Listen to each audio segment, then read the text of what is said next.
Olá, meus amados, graça e paz. Sou Lucimeire Rodrigues com o programa A Bíblia para Todos. Hoje, 29 de outubro de 2022, e até aqui nos ajudou o Senhor. Louvado e engrandecido seja aquele que vive e que reina para sempre em nossas vidas. Vou trazer uma palavra para a edificação da sua fé no nosso Salvador, Jesus Cristo. Amém, meus amados? A palavra de hoje está no Evangelho segundo João Marcos, capítulo 7. Eu vou ler alguns versículos, tá? Vai ser o versículo 1, aí o 4, 5, eu vou lendo na medida que a gente vai expondo a palavra aqui, porque eu não quero ler todo, porque é muito grande, e eu quero que essa palavra fique um pouco mais compactada.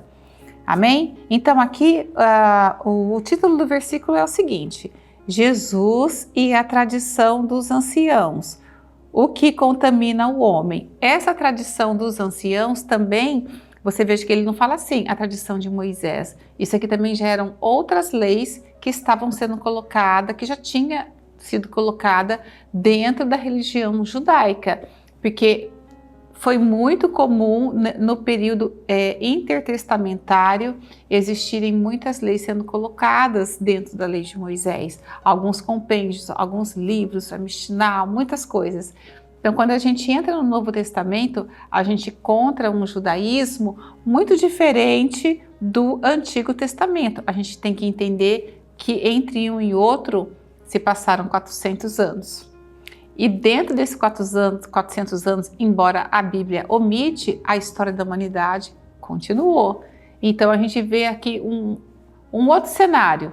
A gente já vê o Império Romano, a gente já vê a morte de cruz que não existia no Antigo Testamento. A morte de cruz ela foi trazida pelo Império Romano, mas o pessoal sempre foi muito cruel, né? Porque no Império Caldeu a morte era a fornalha, lembra aí? A fornalha ardente, era a pena capital. Na Medo-Persa, Império Medo-Persa, a pena capital, o que era? A cova dos leões, né? Quando foi a época do governo grego, era espada para tudo quanto era canto, espada, veneno, era muito fácil as pessoas morrerem por envenenamento e pela espada. Quando a gente chega agora no Império Romano, que é o império aqui que ele começa antes do Novo Testamento, tá? Não começa exatamente aqui, ele começa antes. A gente já vê a morte de cruz. A morte de cruz foi trazida pelo Império Romano. Amém? Então aqui nós vamos começar aqui para falar dessas questões dos anciãos, porque essa tradição dos anciãos não era uma lei de Moisés, não era uma questão cerimonial, já era uma lei humana, já era uma lei, eram leis implantadas pelas pessoas, pelos homens, que se acreditavam que eram mestres da lei, que sabia muito, que era muito religioso, e Jesus veio apontando esse povo todo aí. E a gente tem que ficar esperto com essas questões aí, né? Porque Jesus vai voltar como juiz. Então vamos arrumar as nossas veredas em nome de Jesus. Tá, vamos começar aqui. Ora, reuniam-se a Jesus os fariseus e alguns escribas. Então, esses fariseus aqui, eles surgiram também é uma leitura extra-bíblica, a gente tem que procurar outras fontes para entender, porque os fariseus também caem de paraquedas aqui no Novo Testamento. Eles surgiram de uma revolta dos macabeus, numa época em que o Império Grego, eles estavam helenizando os judeus. Eles queriam que os judeus fossem helenizados, não cultuassem mais os deuses, o Deus que os judeus cultuavam, cultuando os deuses dos gregos. Eles queriam colocar uma estátua de Zeus dentro do templo, você imagina a afronta. Aí levantou um sacerdote aí muito bravo, né, Macabeu, que por isso que fala que é a revolta dos Macabeus.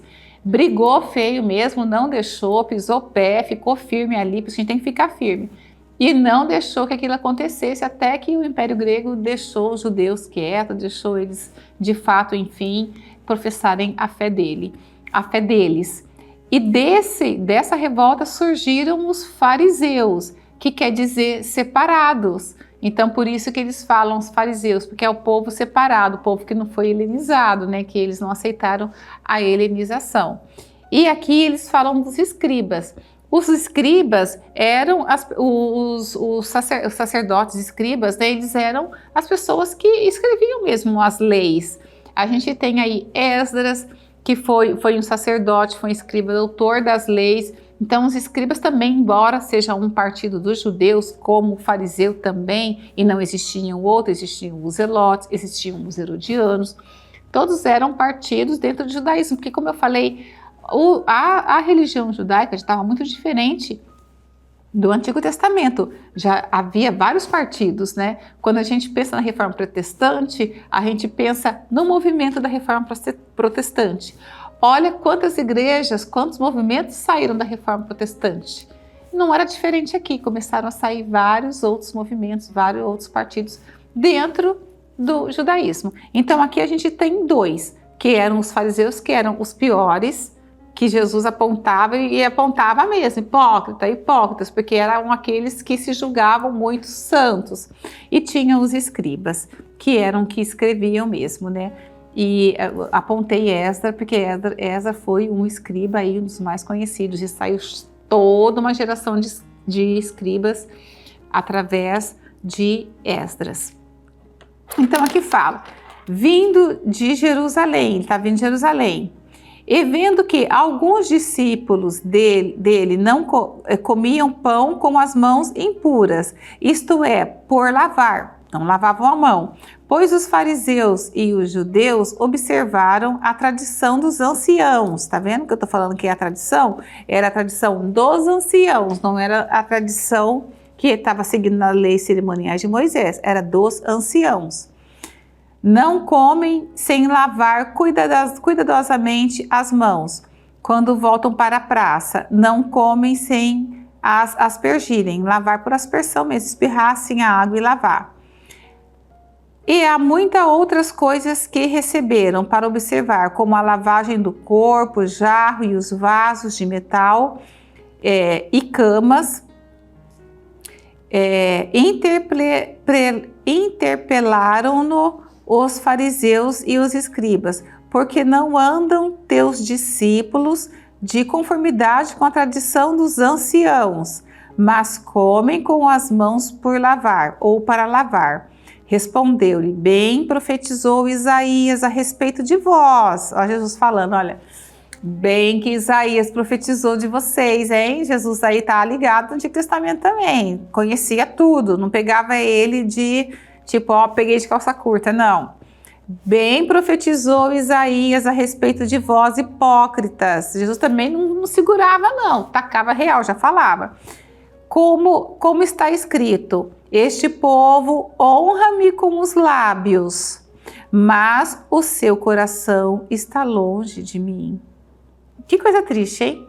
Então você vê aí que os fariseus e os escribas, nessa passagem aqui, ele nem aponta Jesus. Ele vai atrás dos apóstolos, ele vê os erros dos apóstolos, eles não falam de Jesus. Então ele fala aqui, ó, alguns dos seus discípulos, né, que eram os apóstolos, eles estão comendo sem lavar a mão. Eles não estão seguindo a tradição dos anciãos, que seriam, antes você vai no mercado, você tem que lavar a mão muito bem lavada, você tem que lavar, aqui fala até outras coisas, como lavarem os copos, lavarem os jarros, porque se o mosquito sentasse em algum lugar também aquela coisa era impura. Eles estão transgredindo essas leis, e aí Jesus aponta e fala assim, mas essas leis não são leis de Moisés, não são leis cerimoniais, são leis dos homens, foram vocês que colocaram essas leis, porque a briga aqui, gente, a gente tem que perceber uma diferença muito grande. Não é em relação a você lavar a mão porque a sua mão está suja. Porque é lógico que a higiene é um ato higiênico. Você, após sair do banheiro, quando você sai do banheiro, você lava a sua mão. Você vai comer, você vai lavar a sua mão. Você passou por tantos lugares, tantas, né? Pegou às vezes em alguma coisa, pegou em outra, cumprimentou uma pessoa, cumprimentou outra. Onde você for comer, você lava a mão. E é um costume que às vezes as pessoas... Eu trabalhei em restaurante... E eu via que às vezes as pessoas evitavam. Elas chegavam no restaurante, lavava a mão, sentava. Quando chegava alguém ia cumprimentar, ela olhava assim, né? Eu acabei de lavar a mão e você vem da rua, vem me cumprimentar e às vezes a pessoa levantava e lavava a mão de novo. Porque está pegando na mão de uma pessoa que a gente não sabe como é que está aquela mão. Mas nesse caso aqui, não era essa a questão.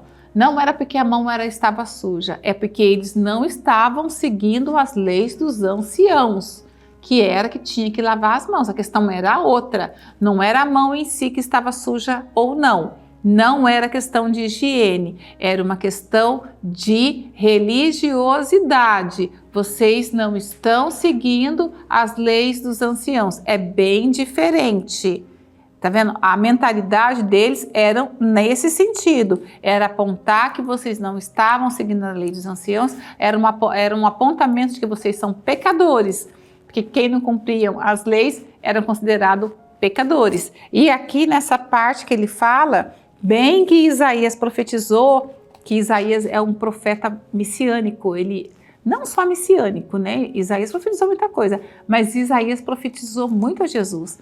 Então, no capítulo 29 de Isaías, capítulo 13, 29, 13, fala bem assim: o Senhor disse, visto que este povo se aproxima de mim, e com a sua boca e com os seus lábios me honram, mas seu coração está longe de mim, e o seu temor para comigo consiste só de mandamentos, e olha como é sério, de homens, mandamentos de homens, que maquinalmente aprendeu, foi uma coisa mecânica, continuarei a fazer obra maravilhosa no meio deste povo. Sim, obra maravilhosa e um portento, de maneira que a sabedoria dos seus lábios perecerá. Então você veja que ele já estava apontando, né? Esse povo me adora com a boca, mas não me adora com o coração. Não adoram com o seu coração. E ele faz um apontamento aqui. Porque o que acontece, gente, quando a gente fala dessa questão de você fala algo, mas o seu coração tá cheio de imundícia, de coisas ruins, porque aqui fala, né, o que contamina o homem. Então, quando a gente procura uma pureza externa, a gente quer mostrar que a gente é puro, que a gente é reto, que a gente está dentro dos padrões religiosos, que hoje em dia a gente tem que pôr entre aspas, tudo isso aí também, tem que ponderar muita coisa. Quando a gente busca essa pureza externa, a gente está temendo o homem, a gente está temendo o apontamento do homem. Vocês entendem aí? Porque se você está preocupado com o que está externo, com que as pessoas estão te vendo, com a sua oração, com o seu louvor na igreja, com a sua vestimenta, você está preocupado com o homem. A sua preocupação é com o temor dos homens. Agora, quando a gente está procurando uma pureza interna, uma pureza de coração, a gente está temendo a Deus. Olha a diferença. Se você procurar o temor externo, o que os outros veem, você está temendo o homem, o julgamento do homem. E o julgamento do homem não pode fazer nada em relação a você. Porque o homem não vai te sentenciar a nada, céu e inferno, ele não tem poder disso. Agora, quando você está procurando a sua pureza de coração, que da onde precede, da onde sai todos os males, aí sim você está temendo a Deus. Tem essa diferença aí, e essa diferença é crucial nesse capítulo. Eu vou colocar aqui agora uma mensagem que fala bem assim. Convocando ele aqui, Jesus convocando ele de novo, a multidão disse: ouvi-me todos e entendei, nada há fora do homem que entrando nele o possa contaminar, mas o que sai do homem é o que contamina. Aí tem outra passagem aqui, eu estou no mesmo capítulo, tá? 17, agora eu estou no 18, parte B. Não compreendeis que tudo o que fora, o que de fora entra no homem não o pode contaminar, porque ele não entra no coração. Aí depois continua aqui no mesmo versículo 19, parte B. O que sai do homem, isso é o que contamina, porque de dentro do coração dos homens é o que procedem os maus. Os maus desígnios, a prostituição, o furto, o homicídio, o adultério, a avareza, a malícia, o dolo, a lascívia, a inveja, a blasfêmia, a soberba, a loucura. Ora, todos esses males vêm de dentro e contaminam o homem. Você vê que o coração, quando ele praticamente, a gente vê aí, né, os 10 mandamentos aqui, quase que aqui Jesus falando, né, em outras palavras, tá atacando aí os 10 mandamentos. A gente vê que o coração do homem, quando o coração do homem está cheio desses tipos de malícia, desses tipos de maldade até, porque chega a ser uma maldade quando você vive uma coisa, mas dentro do seu coração tá com isso aqui, tá, olha, maus desígnios, tá a prostituição, tá o furto, tá o homicídio, tá o adultério, tá a avareza, a pessoa cheia de avareza, a malícia, a pessoa cheia de malícia, vê tudo com outros olhos, com duplo sentido, é triste a malícia, porque tem muita gente pura nesse mundo e a pessoa já vem com uma malícia triste. O dolo, a lascívia, a inveja é a coisa mais... A inveja corrói a alma. Eu falo, gente, a inveja corrói a alma. A blasfêmia, a soberba, a loucura. Ora, todos estes males vêm de dentro, ele está falando do coração, e contaminam um homem. Gente, um coração, quando ele está assim, não adianta a gente enganar. Não a gente enganar, a gente tentar enganar. Porque a boca fala o quê? De tudo que o coração está cheio. Então a gente pega nas entrelinhas, quando a pessoa ela tenta ser algo que ela não é no coração, uma hora a gente acaba pegando nas entrelinhas, nas atitudes, no que ela fala, no que ela professa com a boca, esse tipo de comportamento aqui. Porque essas pessoas aqui, gente, o Jesus estava no meio de várias pessoas.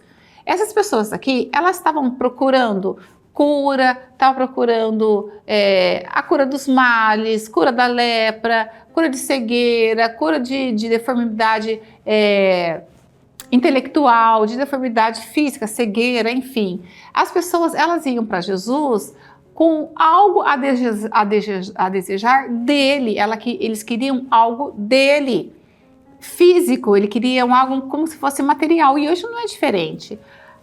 As pessoas hoje vão para a igreja, praticamente mudou o que é, né? Apesar que muitas pessoas vão por conta de doença, a gente não pode dizer isso, vão por conta de cura. Mas muitas pessoas vão para Cristo por um outro sentido, pelo que Ele pode dar para a gente. Prosperar, pode mudar isso, pode mudar aquilo, que não está na Bíblia, mas muitas pessoas vão por causa disso. É tanto que muitas pessoas vão para a igreja no momento difícil, no momento em que ela está desempregada, no momento que o casamento dela não está bom. Não é errado, eu não estou falando que isso é errado, gente. O importante é que você vá para Cristo, mas isso não quer dizer que Ele vai curar isso, que Ele vai tirar isso. Mas aqui a gente vê em contraponto, né, a gente pode até fazer uma analogia com os dias de hoje, só que nessa época a questão era outra, a questão era cura. E hoje a questão muitas vezes são bens materiais, mas a busca de Jesus, a maioria, vamos dizer, eu não sei em porcentagem te dizer exatamente 80%, a maioria, elas querem algo de Jesus. Elas querem algo de Jesus. E muitas vezes esse algo de Jesus, muitas vezes não é a salvação, é algo terreno. E infelizmente é algo terreno. E aí aqui ele fala, né, das coisas que está no coração da pessoa. A pessoa, quando ela tem isso no coração, quando ela tem essas maldades no coração, ela acaba soltando isso. A gente consegue ter uma leitura, a gente é inteligente. A gente consegue perceber que essas pessoas que elas carregam isso no coração, elas carregam inveja, elas carregam a lascívia, o homicídio, elas carregam o adultério. Elas são pessoas que elas nunca vão te dar uma mensagem de muito ânimo, não. Elas sempre vão ponderar, elas vão cortar seu sonho. Você pode vir com uma notícia boa, legal, ai que delícia, estou feliz da vida. A pessoa geralmente, isso aí não vai dar certo não. Isso aí... desiste disso, isso aí. Tem muita gente querendo podar os nossos sonhos, porque o coração delas são assim. Então, dessas pessoas, a gente tem que manter um pouquinho de distância. Ouve, mas não põe no seu coração, não traz isso para dentro de você, porque ela pode te desanimar. Porque você vai com um sonho, você vai com um projeto. Estou pensando nisso, estou pensando num projeto, uma coisa linda, uma coisa maravilhosa. Aí vem aquela pessoa, não. Isso aí não dá certo, isso aí, olha, eu já vi gente fazendo isso que dançou, eu já vi gente fazer isso que se arrependeu. Gente, como é triste quando uma pessoa tem um coração desse jeito, hein? Coração triste faz mal pra gente e pior, faz mal pra ela mesma, porque ela não consegue sair do lugar. Porque se a pessoa fala isso pra você, é porque o coração dela tá cheio disso. Tá cheio disso. Então a gente tem que pensar assim, seja otimista, embora o projeto talvez você nem confie tanto, pense, vê algumas falhas em alguma coisa, mas seja otimista com o seu irmão quer uma palavra de ânimo, uma palavra de fé, uma palavra de conforto, vai dar uma palavra abençoadora, é isso. Eu acho que assim, descobri uma palavra abençoadora, não uma palavra que não te abençoa. Às vezes você dá uma notícia para uma pessoa, eu estou fazendo isso, mas logo isso? Ah, mas logo isso? Vai mexer com logo isso? Não tem coisa melhor para você fazer? A pessoa já derruba seu sonho antes de ele começar. E às vezes é a pessoa que mais que você quer ouvir, que ai, abençoa, né? Ai, vai lá, faz isso mesmo, vai ser uma bênção na sua vida. Às vezes a pessoa que você mais espera que te abençoa é a pessoa que acaba com seu sonho antes dele nascer. Então, limpa seu coração dessas coisas, porque isso é uma coisa chata, tá? A pessoa assim fica chato. E muitas vezes as pessoas assim, infelizmente vocês podem prestar atenção, elas acabam ficando sozinhas, porque as pessoas cansam de ouvir essas coisas. Porque tudo é negativo, tudo não vai dar certo, tudo, ai não, põe medo, põe muito medo em você, põe uma carga negativa, não, fica assim, deixa assim, não faz isso, não mova, você fica desse jeito. Você acaba ficando, deixando essa pessoa, porque essa pessoa, tudo que você fala, se ela fala que não vai dar certo, que isso, você automaticamente está dentro das suas células mesmo, as suas células mesmo que não quero mais esse conselho, não vou dividir os meus planos, não vou dividir os meus projetos, porque eles falem o meu projeto antes deles começarem, porque a boca dela está falando a verdade, porque a boca dela está falando que está no coração dela, e o coração dela está cheio disso, e era o que estava acontecendo aqui.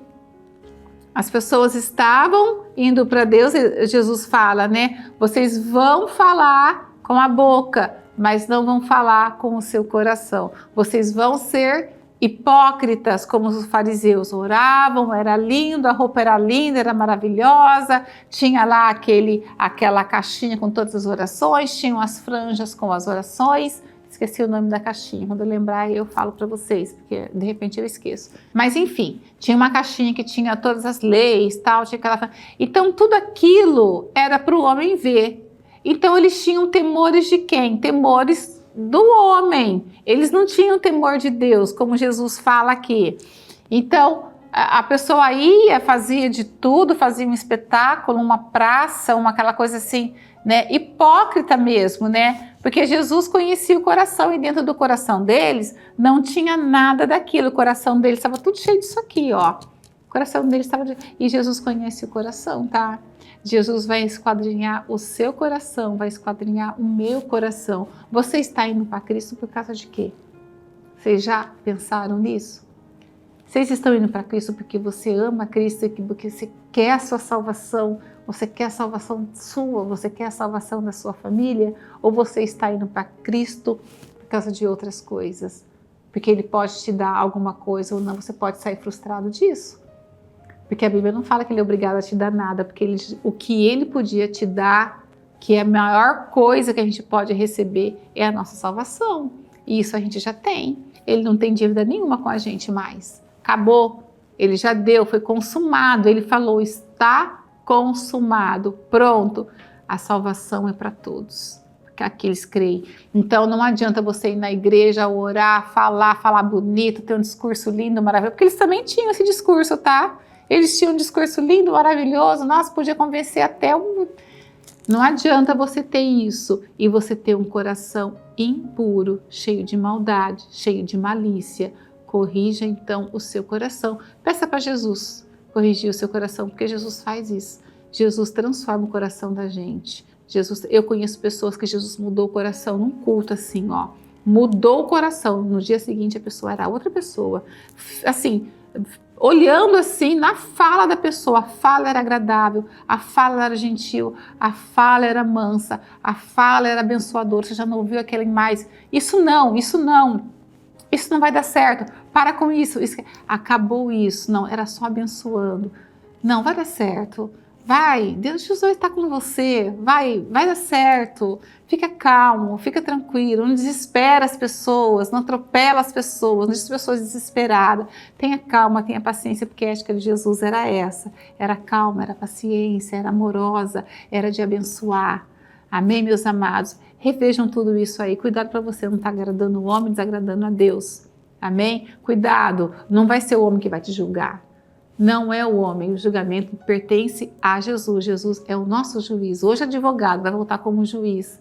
Então não se preocupe com o que o homem vai falar. Agrade a Deus. Agrade a Deus, não tente agradar o homem. Você vai ser muito mais feliz com isso, vai ter muito menos decepção. Posso te garantir isso. As decepções vão ser menores. Amém? Que essa palavra entre no coração de vocês, que vocês possam se alimentar dela. Revejam, pensam nisso que eu estou falando para vocês, tá? Se vocês estão indo nessas condições, revejam e corrijam. Amém? O nosso coração é para Cristo, não é para o homem ver a gente bonitinho, arrumadinho, falando palavras lindas, maravilhosas, porque tem gente que tem até dom de oratória. Tem gente que faz você rir e chorar em menos de segundo. Faz você rir e em um segundo faz você chorar. Tem o dom da oratória. É impressionante. E nessa época existia muitos sofistas, eram assim. Então tem muita gente assim que é dono de fazer você pensar de um jeito que você consegue arrancar tudo que você tem, tudo da sua bolsa, da sua carteira, porque o dom dele da oratória é tão grande que faz você achar que se você não entregar tudo, você está no maior dos pecados. Não tente agradar o homem. Não tente agradar o homem, você nunca vai conseguir. Você tem que agradar a Deus e Deus vai ver o seu coração e que Ele, quando Ele for esquadrinhar o seu coração, porque um dia vai chegar esse dia, que Ele não encontre isso no seu coração, que Ele encontre gratidão ao que Ele fez, que Ele encontre gentileza, sabedoria, que Ele encontre um coração abençoador. Amém? Em nome de Jesus, Deus abençoe a vida de vocês tremendamente. Até o próximo sábado, em nome de Jesus.